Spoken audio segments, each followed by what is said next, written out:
My pleasure to introduce who's going to be our host today for this session with a few of the legends of the game. He's a good friend of mine.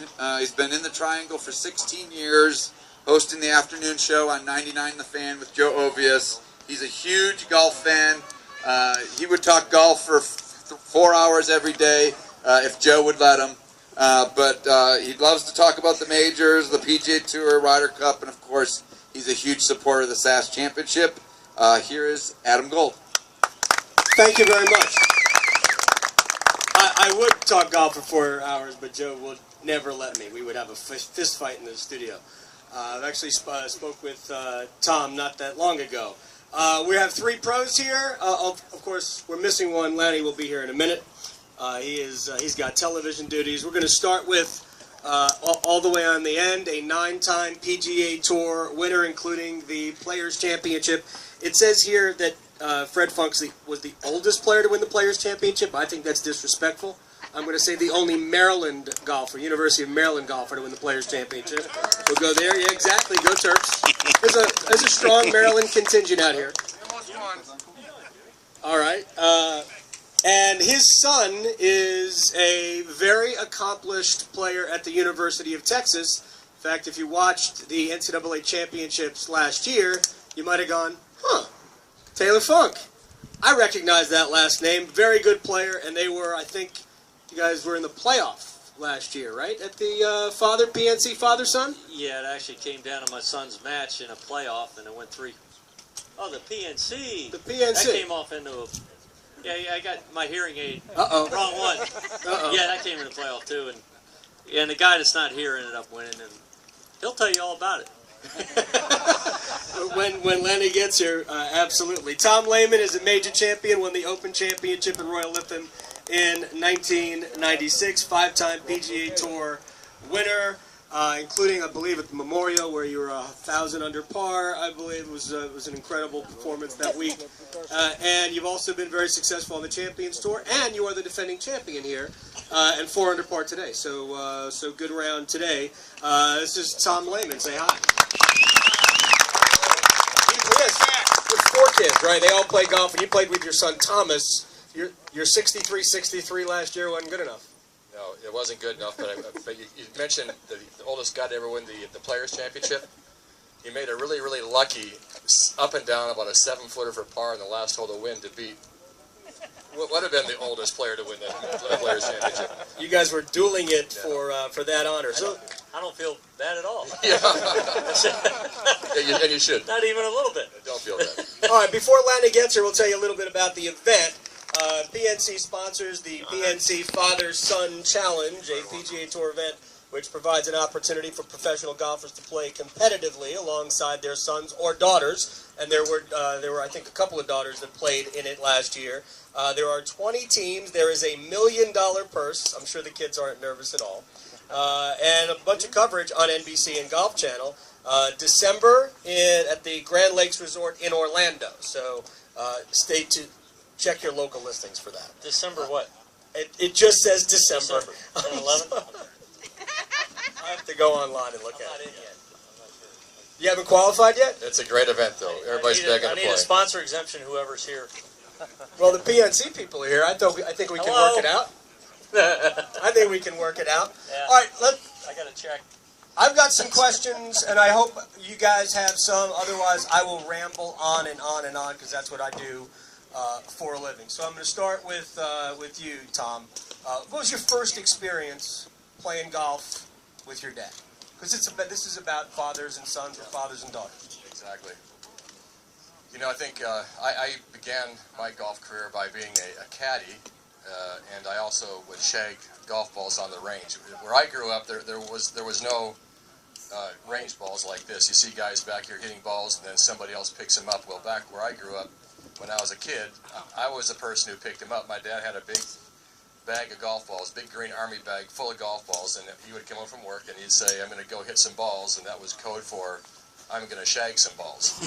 so my intro to golf was that I just simply would go out and I would shag all the balls that he hit for hours and hours on end. Hey, Lanny. Hello, Toms. Hello, Lanny. Fred, how are y'all doing? Everybody play well? Yes, sir. I talked okay. Anyway, so that was it. So between shagging and caddying, that's how I got my start. All right, this is Lanny Watkins. He had TV duty. He was telling people who were watching at home. Thank you very much. Great to be here. 1977 PGA Championship at Pebble Beach, and you were in not the final match, but one of the late matches in the Ryder Cup in PGA National at the. Yeah, I was close to the end, a lot of them. So I was on 8 Ryder Cup teams. I was involved in a few. So I remember you patting your chest after hitting one close in a very tight match late. Was 83? 83 would have been one of them. Yes. Yeah. When you've been. About 6 inches. Yeah. Thank God it wasn't any longer. Not sure I could have made it. All right, this is, by the way, the defending champion at the PNC Father-Son Challenge. His son, Tucker, rolled in a 40-foot putt for eagle. 60. Well, it was about 45 feet. It was, yeah, it was pretty good. I was impressed. It was pretty cool, and as these guys will attest, there's nothing that beats playing with your son in a situation like that. And you know, I think I'm the oldest dad to win that tournament by far. Tucker played just absolutely great the entire week, put on a driving exhibition like nothing I've ever seen. And the cool story for me about watching him get ready to put that putt on the last hole is I've been to the other side of the hole looking at the putt, and Fred was on the green with his son. I think you had already putted. Y'all had already putted for eagle and just barely missed. I think Taylor he hung it right on the edge, didn't he? Or you did well. Taylor hung it almost on the edge. You know, because it's a scramble, you play from the same spot. So I'd been on the other side of the hole looking at the putt and was walking back to get behind Tucker to not only watch him hit it, but to ask him what he had seen. And as I got about 10 feet from him, I said, "What do you see, bud?" And he just looked at me and said, "I got this, Dad," and walked in and putted it before I even got behind him. And he just buried it. I mean, your kid, "I got this, Dad." Like father, like son. Yeah, Right it's there. kind of one of the coolest things I've ever seen and heard. It was actually one of those putts where, when you're watching it, and it didn't matter where you were standing, the putt was 15, 20 feet from the hole, and I went, uh-oh. It just looked like it was going to go in, and it did. I mean, it was just perfect, everything. All right, now you had your brother was also a good player, but how did you get into it as a kid, Lenny? Basically, we both got started about the same time. My dad was a truck driver and was gone a lot, and we in Richmond, Virginia, and literally I just wanted to see my dad more. So when he was home on weekend, he played a lot of public golf, and I started out pulling the cart for him when I was about 7 years old. And I said, "This is a really cool game." He got me a set of clubs, got started. We joined a club on the south side of Richmond called Meadowbrook Country Club. Started taking junior clinics there, and we had a pro that just loved kids, took Bobby and myself under his wing, and we just played and played and played. And we played other sports, but summertime we'd go out there all day long. And I mean, it was nothing for us to play 54 holes a day all summer long. 54 holes a day? Oh, yeah. Was your dad a good player? He ended up being about a 6 handicap at one time. When was the first time you beat him? Early on. Fred, how did you get into the game? I was 10. I went caddying for my dad one day, and I decided I'd rather play than carry that bag.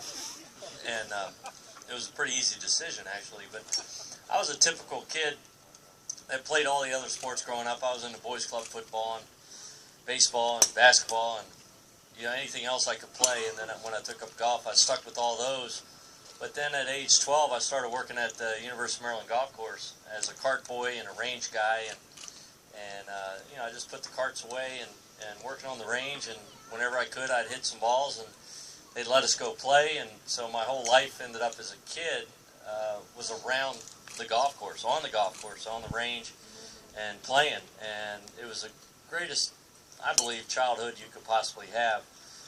Worked really hard when I worked, had a lot of fun while we worked, but at the same time, I got to have access to the golf course, and that's the biggest treat. It's just so much fun to be around it, and I highly recommend it if you can get your kids or the kids here to get a job at a golf course and just be around it and give you that opportunity, but still stick with all the other sports you you play as a kid, and just don't get focused just on one, and just have fun with it.